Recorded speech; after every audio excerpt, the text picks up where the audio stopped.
सभी को मेरा सादर प्रणाम। भारत के 75 स्वतंत्रता दिवस के दिन आपके सामने बात करने में मुझे बहुत गर्व महसूस हो रहा है। हमारे देश के भविष्य को लेकर मुझे बहुत अच्छा लग रहा है, क्योंकि कोरोना के इस कठिन स्थिति में भी हम आगे आ चुके हैं। हम विज्ञान, शिक्षा आदि स्थलों में दुनिया में सबसे प्रथम हैं। लेकिन इस प्रगति का कारण क्या है? इस प्रगति का कारण हमारे देश के स्वतंत्रता सेनानी और हमारे पूर्वज ही हैं। हमारे देश के इतिहास के बारे में सभी जानते हैं, लेकिन उससे मिलने वाला जीवन के सीख के बारे में कोई नहीं जानता। करीब 190 साल तक हमारे देश में अंग्रेज का राज था। उस कठिन परिस्थिति में भी हमारे देश के लोग एकत्रित होकर अंग्रेज को हराए थे। इससे मुझ जैसे नए पीढ़ी को जीवन में कभी भी ना रुकना और जीवन के उच्च आकांक्षाओं को छूने के लिए हर वक्त प्रयास और प्रयत्न करते रहने का शिक्षा मिलता है। स्वतंत्रता संग्राम के समय सभी लोग एकत्रित होकर अंग्रेज को हराए थे। इससे हमें ये सीख मिलता है कि हमें अपने कर्तव्य को देश और समाज के प्रति करना चाहिए, जिससे हमारा भी बड़प्पन हो जाए और देश का भी बड़प्पन हो जाए।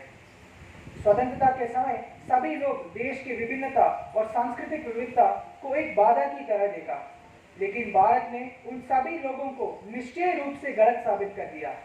हमारे विभिन्नता और सांस्कृतिक विविधता में ही हमारा शक्ति है।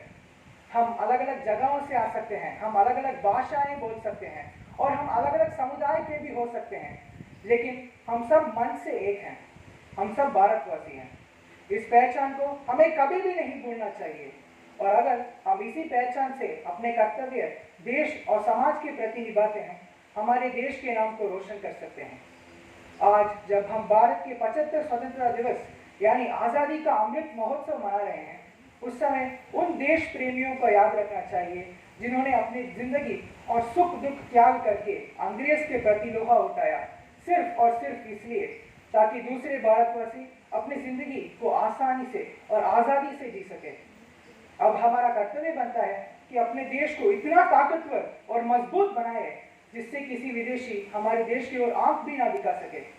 हमें अपने अपने कर्तव्य निभाते रहना चाहिए और साथ ही साथ देश और समाज के प्रति आने वाले समस्याओं का सामना करते रहना चाहिए।